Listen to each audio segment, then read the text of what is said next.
Hey guys, how you doing? Welcome back to the Sync Music Business course, and today we got something special. We're gonna record a rock music production music track. Again, first of all, you don't have to be a professional guitar player to be able to do that. It's advanced composing for something like that. It's not that easy like maybe solo piano or maybe like underscore tension, especially not like underscore tension. That's a little bit easier, okay? But let me show you my favorite plugins for rock music. For drums, it's Medusa from Musical Sampling Plugins. Let me play you something.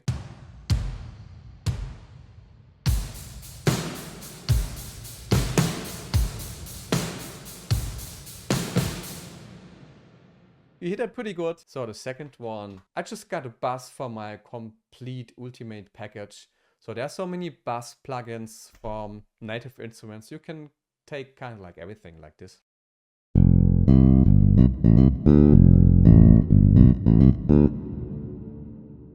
Something like that. And what you need is a guitar. So for the guitar things, because we're gonna play that live right now, one plugin is called Guitar Wig. So first of all, I try to play in now some guitar here. So I haven't prepped anything before again, as I mentioned all the time before, okay? So let me get a cool guitar sound here first.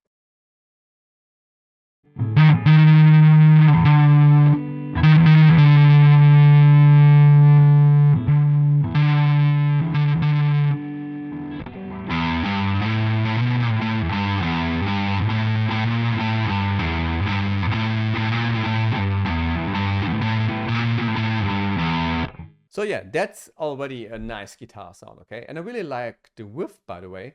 So what I'm gonna do right now, I'm gonna record myself and then we simply go on bit for bit again, okay?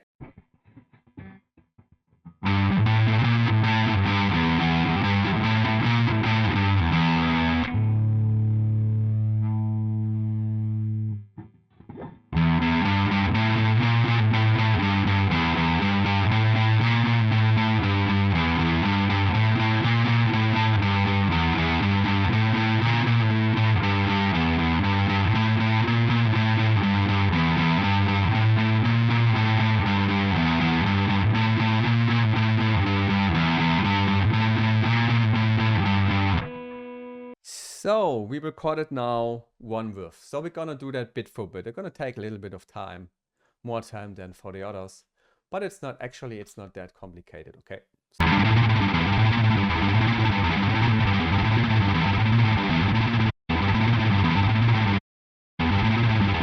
Yeah, so I took out my favorite part of those recordings. And so we recorded now one riff. So let's call that riff one left, and I tell you why. I'm gonna put that now to the left side, gonna copy paste over the same one, so the same riff, gonna call that riff one and gonna move it to the right side. And that's a typical move you are doing when you're recording rock music, okay? I'm gonna change the phase on the copied channel so it's not facing out. So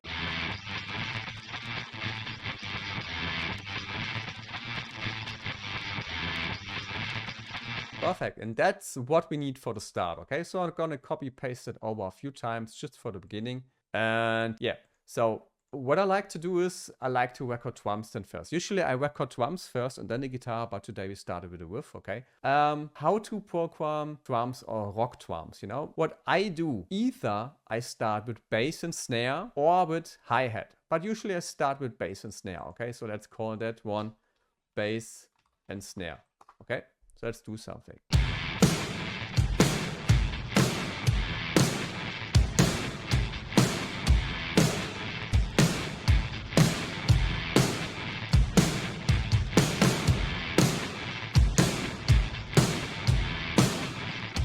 Perfectly. I'm gonna copy paste that channel again. That MIDI channel, I'm gonna call that now hi-hat, okay?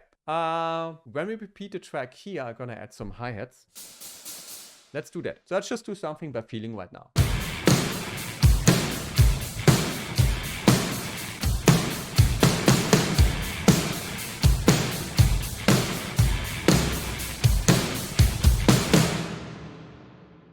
Second part, after the break, I'm pretty sure we need hi-hats, okay? And that's one cycle of the track. As you can see, here's one cycle, orange, and it's coming left, and those parts are always repeating. So therefore I know if we got here one part in red color and the second part in blue color, means that's the first cycle repeatment, that's the second one. We always need something that's building. Remember, always change something when you're going to the next part. Add something, take something out, or do a variation of what you did before, so it always sounds fresh, okay? So probably I'm gonna have another drum pattern here. Now let's get some new bass and snare in there here.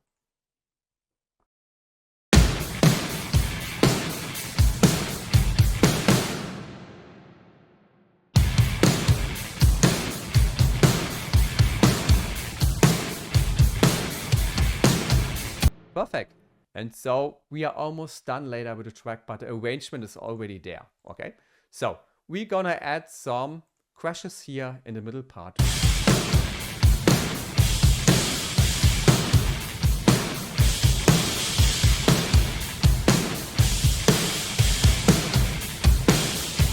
Nice one. At the moment, I would like to focus on drums. As you can see, I'm not recording the whole drum set at once, okay? So I'm gonna take out again drums up there, the bass and the snare, and gonna make it different and interesting. Let's do that.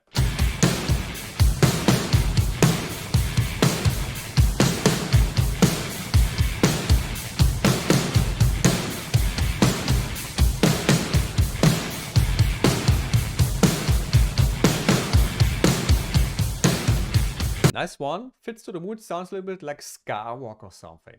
And we're gonna have an outro here now, again. So we are still in the right area of production music, something between 1:45 and 2 minutes then. So what I would like to add here is something like a, something like that on top.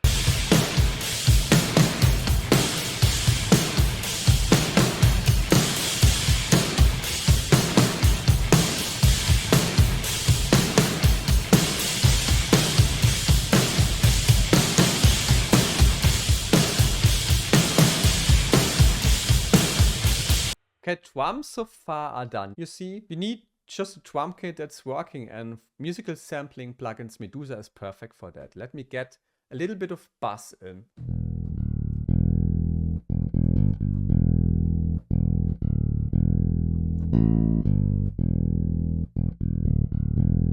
Something like that, okay? And I'm gonna record it only with the guitar, so I don't hear the drums behind it, okay?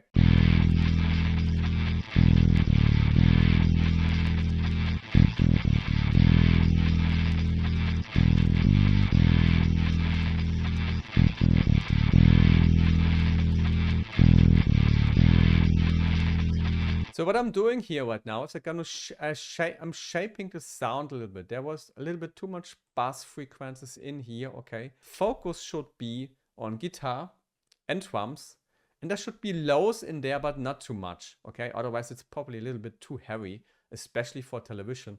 Remember, most television setups don't have very good speakers, okay? So actually, if the bass is too heavy, you're gonna have a worse sound in terms of production music. And on the speakers, you always have to think for the end consumer as well. How does it sound? Okay, so what I want to do right now is I want to record another guitar line on top. That's much more important really as the bass, okay?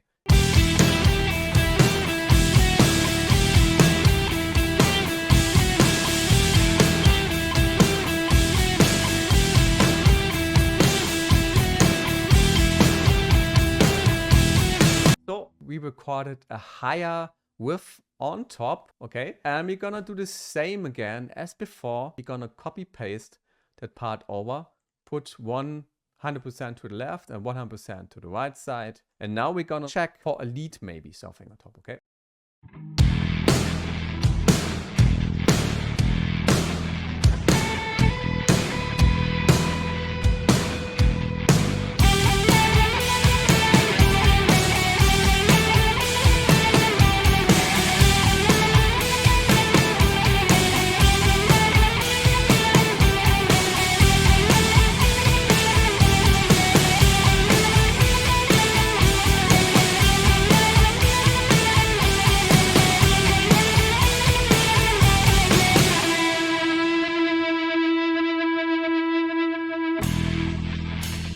So this one was the best part. What I do here, I simply use a preset, EQ preset from a solo guitar in Cubase itself. But let's check here, solo guitar. Let's get it in, okay? So I'm gonna copy paste that part now again over. You remember we have here first octave and we have here a second octave, one higher. Let me call that lady lead octave number 2 and check how they sound together.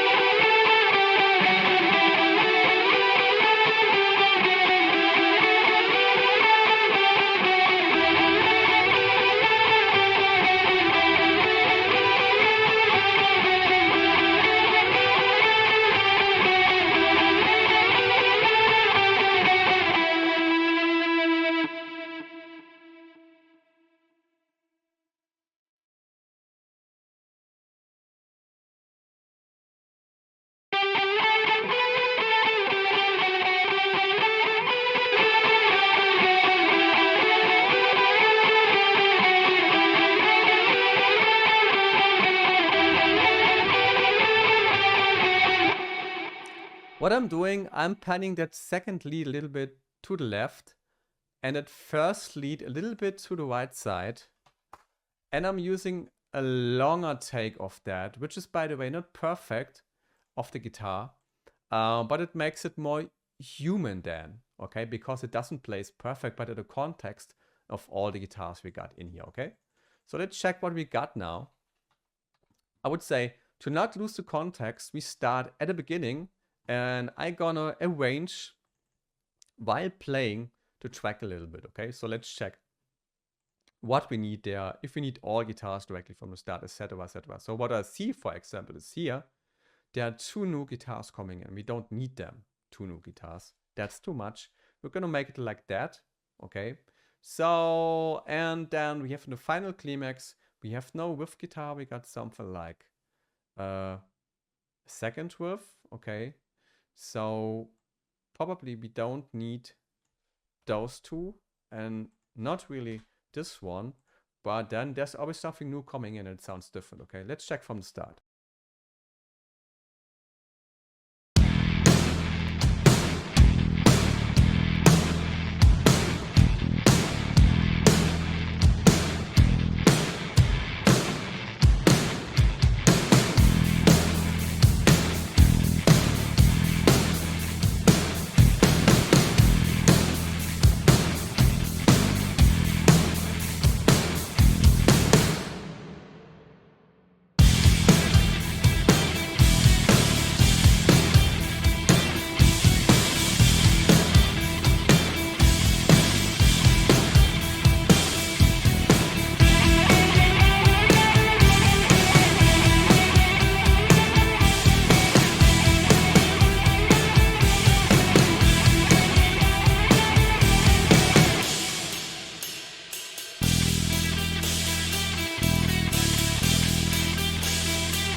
Just gonna make the hi-hat half as busy as it is here, because that sounds a little bit too much. It works in the context of a fast riff, okay?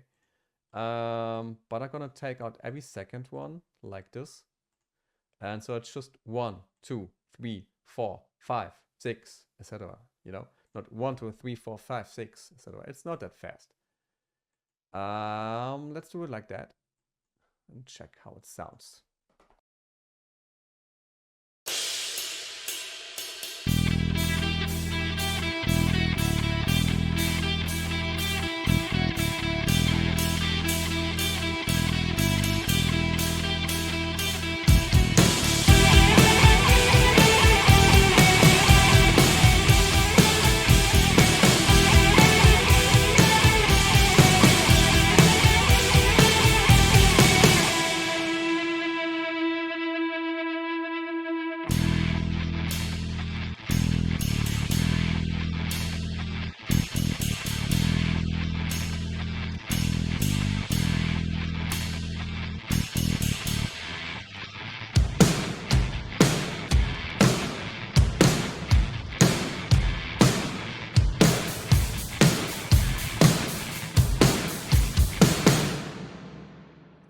And remember, no open ending. So I'm gonna copy paste over here the E bus and something like an ending note here that ring out.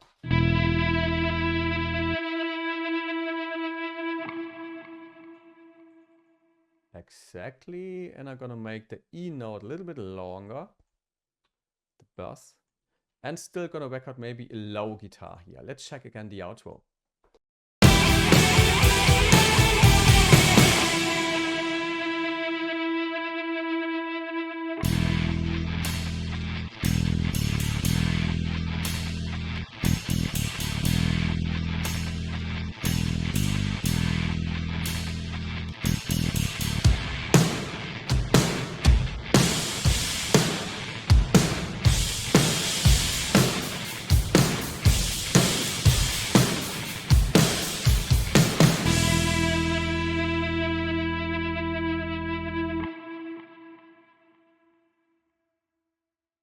What I like in the drums in the ending is something like a drum fill at the ending. Let's check if we can get something like this done.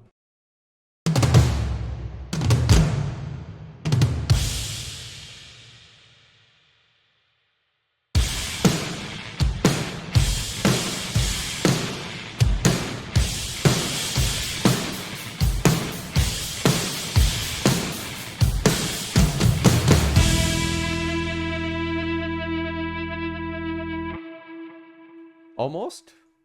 Let's quantize that again. It should sound like dun dun dun dun, boom.